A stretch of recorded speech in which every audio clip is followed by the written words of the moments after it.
presidente Lula ou alguém do governo chegou a falar isso para o senhor, que o senhor talvez perderia o cargo? E como é que o senhor vê essas alianças para a entrada do Centrão e essas mudanças recentes que foram feitas? Então, vou começar do final.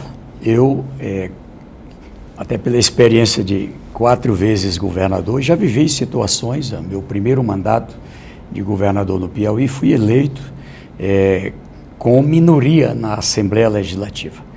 Não é bom, é ruim, devo dizer assim, você acaba de montar uma equipe e depois você tem que refazer a equipe por uma necessidade de ter maioria no parlamento. Nós somos um país democrático em que funciona em harmonia, como diz a própria Constituição, entre os 3 poderes e certamente quando você tem ali um diálogo e um conjunto de entendimentos sobre os eixos que você quer trabalhar, é isso que se chama de acordo de entendimento, isso dá mais estabilidade política, do jeito que é importante para o país, a estabilidade econômica, a estabilidade social, também eu digo, é muito importante a estabilidade política, até porque as outras 2 dependem dela, tá certo? Então vejam, o presidente foi eleito com minoria, eu fui da coordenação da campanha, acompanhei a transição e esse já era um desafio. Então, eu digo sim, é importante que se tenha a busca em cada partido, em cada estado, para, olha, nosso plano é esse, onde é que a gente pode aqui dialogar. E é bom quando se tem esse conjunto de líderes também com a responsabilidade. A gente olha o cargo como sendo um presente, enfim, mas na verdade é uma responsabilidade aqui para quem assume. Do outro lado, quando a gente olha o presidente Lula, ele é um líder mundial de causas, respeitado no mundo inteiro por abraçar algumas causas. A causa da importância de não deixar a temperatura subir. Esses dias o calor subiu, a gente imagine 2,5 graus a mais, não é? Eu fico imaginando lá em Teresina, mais 2 graus. José, aqui já vai derreter aqui todo mundo. Então, aqui a necessidade da política do clima, da paz, ali, nessa nova governança, como eles dizem, olhar especial para os países pobres, veja essa situação da migração no mundo, que vem cada vez mais sendo um desafio. E aqui, dois grandes eixos. O olhar para a fome no Brasil e no mundo, a redução da pobreza no Brasil e no mundo.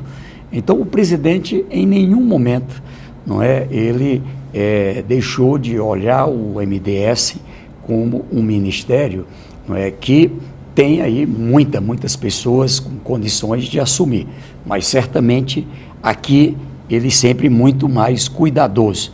Não é aquele ministério, como certa vez ele me disse, ele disse assim, se eu pudesse, eu me nomeava para esse ministério, tá certo? Ou seja, e ao mesmo tempo também compreendeu pela própria história, o Brasil é uma referência nos sistemas criados, o Sistema Único da Assistência Social, que é algo extraordinário, com uma presença em todo o Brasil, uma rede, não é, com um elo direto com o MDS, estados e municípios, com 12 mil unidades, são cerca de 370 mil pessoas que trabalham, são mais 24 mil de entidades, de instituições, enfim, em todo o Brasil, na área de acolhimento de idosos, de crianças. Então, é uma rede que precisa funcionar integrada. Essa rede da assistência com a segurança alimentar, com o acolhimento e com uma política para tirar pessoas da pobreza. Então, eu digo assim, não é até mais fácil agora, que já passou, mas desde o primeiro momento, não é? Todas as vezes que nos encontrávamos, alguém perguntava assim, e o MDS, e o Wellington, vá trabalhar. Ou seja, eu até brincava muito, então, quanto mais vocês debatem, mais ele me manda trabalhar mais. Então, o presidente nunca falou para o senhor que poderia trocar de cargo. Também teve essa discussão de repente, tirar o Bolsa Família da pasta, deixar uma pasta desmembrada. Essa discussão se encerrou? Não tem mais a possibilidade de desmembramento do Ministério? Não, eu acho que pelo contrário. Acho que a gente sai mais solidificado na ideia da importância da integração. Se eu pudesse dizer numa frase, assim, essa rede, ela hoje, ela tem uma compreensão ainda maior da sociedade. Por quê? Porque Bolsa Família não é só transferência de renda. A gente coloca um volume que não é pequeno de dinheiro, né? Ou seja, na mão dos mais pobres. E não é só o Bolsa Família. Transferência que não é de seguridade contributiva, que não é do INSS, da Previdência. Por exemplo, a gente repassa para o BPC, o Benefício da Prestação Continuada. Alguém tem uma deficiência, não pode mais trabalhar, tem baixa renda, tem ali um direito a um salário. É o nosso ministério que, junto com a Previdência, junto com o INSS, que é quem executa, assim como a Caixa Econômica executa o Bolsa Família, aquele benefício do trabalhador, da trabalhadora rural.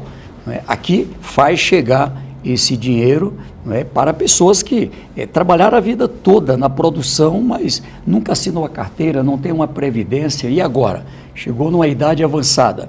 Ali o Brasil tem essa rede de proteção. E o Bolsa Família, em qualquer idade, em qualquer fase da vida, tem uma renda que está abaixo da linha da pobreza, ali é R$ 218 per capita na família, está ali no cadastro único, por isso que o cadastro tem que ser muito eficiente, passa a ter uma condição de uma renda. A gente está transferindo cerca de R$ 700 para cada lar brasileiro, cada família dessas famílias de baixa renda.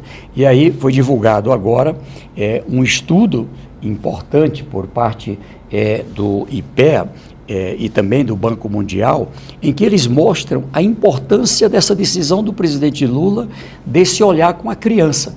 Ou seja, é naquela fase da gravidez, do bebê, que você cuidando bem, você vai decidir a vida daquela pessoa, bem alimentada, bem nutrida, bem cuidada, com amor, com afeto. Ela tem uma condição de ser um ser humano vitorioso. E ali a ligação com a escola, ela mostra que é um resultado maior. Por isso, os R$ 150 para as crianças. Então, vejam, quando a família tem crianças, uma família pai, mãe e mais 2 crianças até 6 anos, a gente faz um repasse de R$ 900. Tá certo? Isso aqui resolveu a vida? Não. Ali é um básico para não desamparar aquele casal com aquelas 2 crianças.